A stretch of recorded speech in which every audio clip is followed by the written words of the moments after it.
मी doctor नेम्मानिवार Kiran Kumar Vyankatrao, बालरोगतज्ञ, नागरी दवाखाना किनवट. आज मी आपणाशी सिकलसेल ॲनिमिया या आजाराविषयी हितगुज करायचे या उद्देशाने आलोय. सिकलसेल ॲनिमिया एक अनुवांशिक रक्तविकार आहे.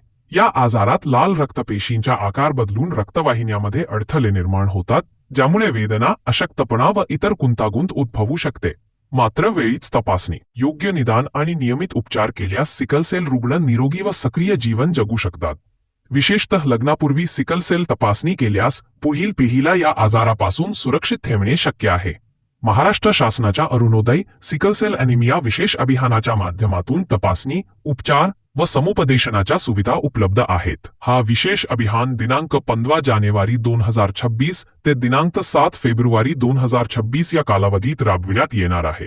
सदर टीममध्ये MPW आशा राहतील. या अनुषंगाने प्रत्येक टीमनिहाय व तारीखनिहाय शहरातील गृहभेटी करतील. त्या टीमकडून प्रत्येक घरातील सर्व कुटुंबियांची काही लक्षणे व शारीरिक व्याधी याविषयी माहिती घेतली जाईल. तरी सदरील टीममधील कर्मचारी यांना आपण योग्य ती माहिती देऊन सहकार्य करावे. मी किनवट शहरातील सर्व नागरिकांना आवाहन करतो की या अभियानाचा लाभ घ्यावा आणि सिकलसेल मुक्त भविष्यासाठी पुढाकार घ्यावा. ही नम्र विनंती. आपलाच एक हितचिंतक, डॉक्टर नेम्मानिवार किरण कुमार व्यंकटराव, बालरोगतज्ञ, नागरी दवाखाना किनवट.